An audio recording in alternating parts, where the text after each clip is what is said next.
화물차 운전자들이 파업을 멈추기로 했습니다. 쟁점이었던 안전운임제를 올해 말에 종료하지 않고 지속 추진하기로 해 사실상 연장에 합의했습니다.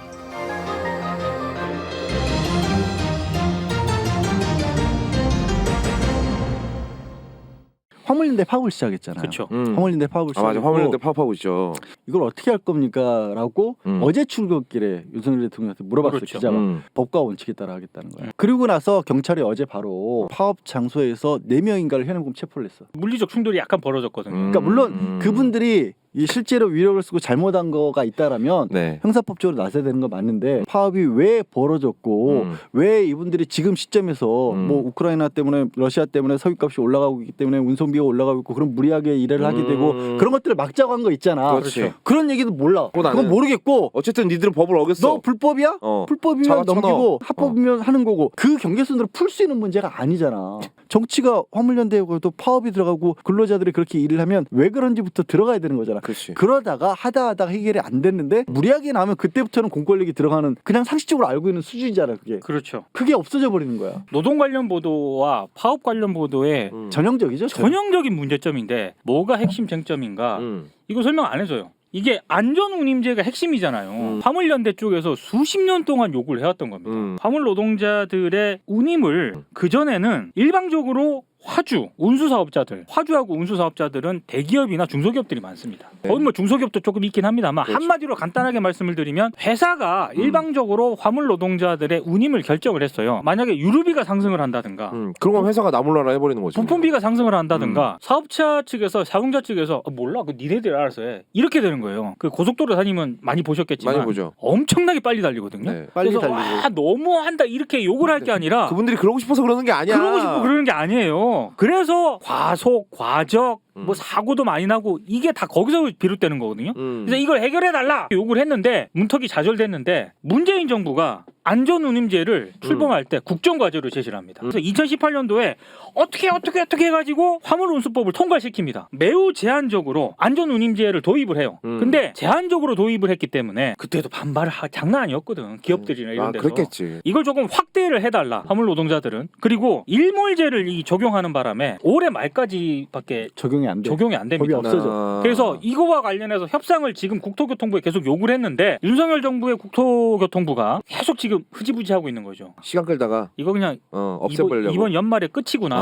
그러면 그나마 제한적으로 도입된 안전운임제마저도 없어지는 거예요. 운송업계에 종사하지 않는 사람들에게도 직접적으로 와닿는 게 과속, 과적 그리고 졸음운전 이런 심각해요. 문제가 다 여기서 비롯되는 거거든요. 그럼요. 이거 그 단가 맞추려고 하다 보니까 아니 그러면 욕심내는 거 아니냐라고 생각할 수도 있는데 그게 아니라 마이너스가 돼버리는 거예요. 한 달 내내 일을 했는데 내가 뭐라도 벌어가야 될 거 아니야. 그냥 생존권이 위협을 받는 수준이고 그렇죠. 그거 보장해 주는 정도거든요. 지금 있는 것 오해하실까 봐 지금 거듭 강조 드리는데 네. 근데 그것마저도 이제 12월 달에 그때도 그거 일몰제 도입 안 하면 안 들어주겠다고 하니까 협상 카드로 썼던 거였고 그렇죠. 그 전에 이제 문재인 정부에서는 더 심도 있게 논의를 해서 안착을 시키자라고 그렇지. 해서 일단은 이거 해보자였는데 그거 그냥 깔아뭉개고 있으니까 잠깐 했던 거니까 이제 쉬워 이렇게 되는 거고. 그래서 나섰는데 거기에 대해서 법과 원칙대로 하겠습니다. 그래 원인 관심 아무것도 관심 없고 어쨌든 너 법 어겼어? 그럼 넌 잡아 들어가는 거야. 이렇게 돼버리는 거지. 법과 원칙대로 대응을 하겠다 이게 기사를 쓰잖아요. 네. 그런 기사도 필요한데 그럼 도대체 이 문제가 어디서부터 비롯됐으며 구조적으로 어떤 문제가 있느냐 그럼 이걸 풀려면은 정부가 뭘 해야 되느냐로 가야 되는데 한국의 노동 관련 보도라든가 파업 관련 보도는 워낙 이 수준이 바닥이에요. 바닥. 대기업이라든가 이런 데는 출입을 하려고 그러는데 그렇지. 노동 관련 이런 쪽은 뭐 떨어지는 게 없거든. 아예 원어브 댐으로 출입을 해요. 그렇지. 뭐 여러 출입처 중에 고용노동부 하나 들어가라. 민주노총이라든가 노동단체라든가 노동인권단체 거기만 출입하는 기사도 별로 없어. 그러니까 그러다 보니까 기사 양쪽으로 봐도 너무 밀리거든요. 그렇죠. 아예 보도를 안 해. 최소한 이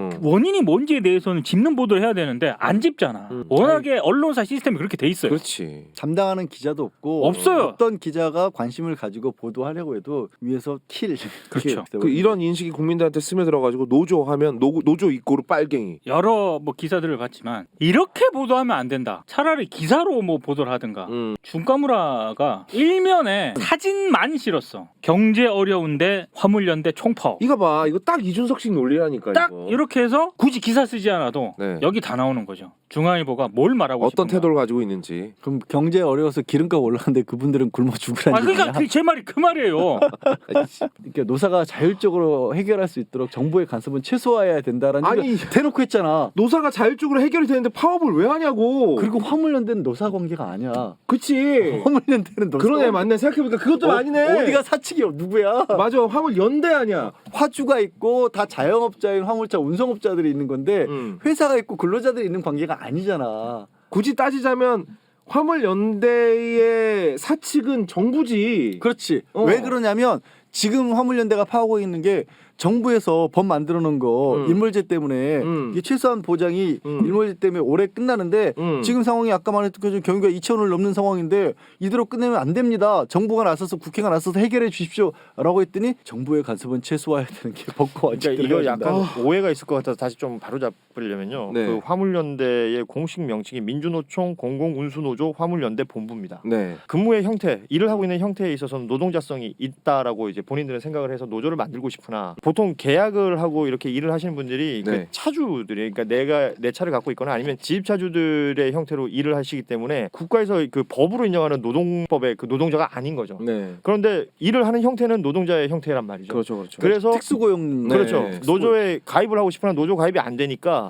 민주노총 내에 연대라는 이름으로 모여 있는 겁니다. 배달 업무 하시는 분들하고 똑같은 그렇습니다. 거죠. 요새 네. 특고란 얘기 많이 하고 또 프리랜서들은 또 약간 다르긴 하지만 이 비슷한 형태들의 법으로 인정이 안 되는 노조의 형태라는 것을 자꾸 왜냐하면 내 권리를 찾고 싶으니까 만들려고 하는데 노동조합이 아니면 네. 교섭권이 없어요. 그렇죠. 그리고 쟁의도 할 수 없습니다. 맞아요. 그러면 당신들은 법적으로 노동자가 아닌데 노동자인 것처럼 지금 행동하고 있으니 이거 위법이야 라는 논리로 접근해 버리면 네. 모든 게 처벌의 대상이 돼요. 그렇죠. 이분들이 한쪽 회사에 일방적으로 소속돼 있는 게 아, 그럼요. 아니니까 어느 회사가 나서서 우리 회사가 이거 허용해 줄게라는 식으로 해결이 안 되는 문제라고. 안 되는 문제 문제지. 자체가 사안 자체가. 그래서 여기서 시작된 게 사실은 그 안전요금제. 그 지금 일몰제 그 끝나는 시점을 연장해 달라. 이게 지금 화물연대의 기본적인 어떤 요구거든요. 네. 이 화물 노동에 대한 특수성을 알아봐 달라. 라는 목소리를 수차례 내고 있으나 받아들여지지 않고 주무부처가 국토교통부거든요. 테이블에 앉질 않았어요 그동안. 근데 지금 테이블에 앉기 시작해갖고 협상이 펼쳐지고 있다고 하는데 아직까지는 뭔가 뭐 우연차가 어떻게 만들어졌다 이런 내용이 없죠. 거기다가 어제 화물연대 측의 주장에 따르면 일정 수준의 합의점을 찾았는데 국민의힘 집권 여당이 돌아섰다 아니면 나타나지 않았다 등등으로 그것 때문에 결렬된 걸로 화물연대에서는 주장하고 있고 국토부나 국민의힘은 우리는 그 협상 대상자가 아니다. 노사관계가 아니기 때문에 협상 대상자가 아니기 때문에 우리가 협의할 수 있는 부분이 없다라는 지금 주장을 하고 있는 거거든요. 이게 얼마나 답답한 노릇입니다. 만약에 화물연대 주장이 맞다면 왜 이렇게 합의를 해놓고 있다가 쓱 빠져야 됐을까? 왜냐하면 화주들이라고 하는 사람들이 다 기업들이잖아. 이해관계가 또 따로 있으니까. 국민의힘 입장에서 봤었을 때 이게 우리가 나서서 화물연대 쪽 얘기를 들어준 것처럼 보이는 모양새 자체가 싫었던 게 아닐까? 불편하게 만들지. 그러니까 빠졌던 게 아닐까라는 물음표가 드는 거지. 그리고 그냥 당연히. 빠져버리는 걸로써 이 판을 파토로 만들어 버릴 수도 있어. 그러면 어떻게 되냐? 일주일째 공사 현장이 멈춰 있다. 공장도 멈춰 있다. 나라의 경제가 걱정된다. 그래서 결국에는 화물연대 쪽으로 이렇게 쓱 그러니까 마치 미루는 그 움직임이 생기는 원흉이 거야. 네. 화물연대의 이 파업인 것으로 보도되고 있는 내용도 많죠. 그리고 누가 이제 어떤 처벌을 받는다 이런 식의 어떤 불법 행위가 계속 이어지고 있다라는 것을 꾸준히 보도하고 있습니다. 이거 전장현 시위 때 했던 자세하고 똑같은 거예요. 타결이 됐다고 언론들이 쓰고 있는데 네. 저는 약간 경계해야 할 대목이 있다고 생각합니다. 어디 뭡니까? 안전운임제를 지속 추진한다. 지속 추진이란 말은 애매모호합니다. 그러네요. 나중에 양쪽이 지속 추진을 어떻게 구체적으로 한번 추진할 것인가를 두고 매우 또 갈등에 휩싸일 가능성이 있고요. 이런 식으로 노동 문제라든가 이런 문제가 자 일단 고비를 넘겼다. 언론의 레이더에서 사라집니다. 마치 사람들의 뇌리에는 화물연대 파업 중지했지. 철회했지. 합의됐고 잘 됐네. 해결됐네. 네, 이랬는데 뒤 과정은 어떻게 되는지 잘 몰라요. 언론이 이제 안테나를 완전히 걷어버렸기 때문에. 걷어버리기 때문에. 근데 나중에 또 줄다리기 하다가 화물연대가 이건 또 다르지 않냐 막 이래가지고 나중에 다시 했을 때 이 화물연대가 이런 식으로 갈 가능성이 있어요. 나라 경제가 어려운데 이것들이 또 파업을 했어. 그리고 결정적으로 안전운임제 문제는 결국에는 국회에서 논의를 해야 되거든요. 네. 근데 이번에 국토부랑 화물연대가 합의를 하긴 했지만 하지만 국민의힘이 아무런 입장 표명을 하지 않고 있습니다. 국가 경제를 위태롭게 한다 이런 취지로 비판을 했는데 안전운임제를 이거 어떻게 하겠다라는 부분에 대해서는 어떠한 입장도 내놓지 않고 있거든요. 원희룡 장관이 나와서 마지막 경고라는 식으로 할 수 있는 뭐 수단을 다 쓰겠다라면서 굉장히 엄포를 놨거든요. 그렇죠. 그럼 화물연대 입장에서는 사실 오래 하는 것 자체가 그분들은 굉장히 부담스러운 일이고 당장 그렇죠. 생계를 걸고 하는 일이기 때문에 그럼요. 장관이 나서서 저렇게까지 얘기를 하고 언론에서 그걸 또 주목해서 보도를 해주게 되면 압박감을 이미 느끼기 시작하거든요. 그렇죠. 거기다가 이제 일몰제 자체는 유지하겠다라고 일단 나오니까 여야 합의가 필요해서 국회에서 법을 통과를 시켜야 되고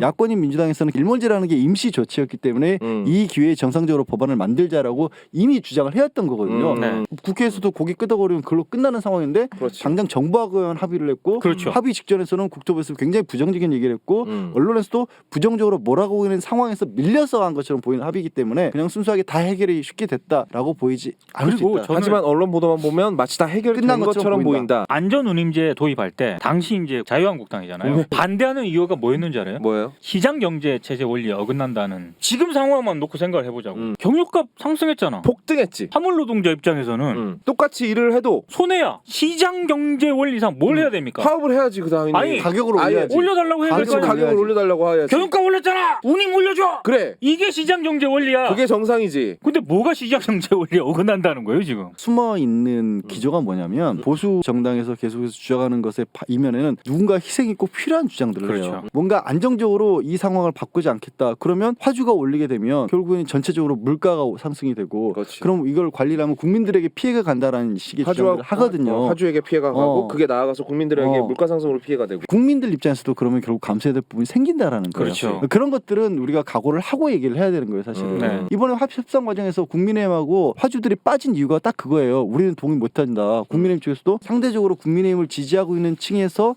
화주들이 많이 계실 텐데 그분들 입장에서는 우리가 이거 동의해준 걸로 남길 수 없다라고 해서 빠졌던 거예요, 합의안에서. 맞습니다. 그러니까 그런 이면 사정까지도 우리가 고려를 해가면서 사실 택배 파업도 그런 문제잖아요. 그렇죠. 우리 택배비 내는 거 올라가는 거 감수해야 되는 거거든요. 아 감수해야죠. 초과 배송되는 거 조금 어. 느려지는 거 감수해야 되는 거 음. 그런 얘기까지 감수할 각오를 하고 이 고통을 그렇습니다. 나눠 가지자는 거죠.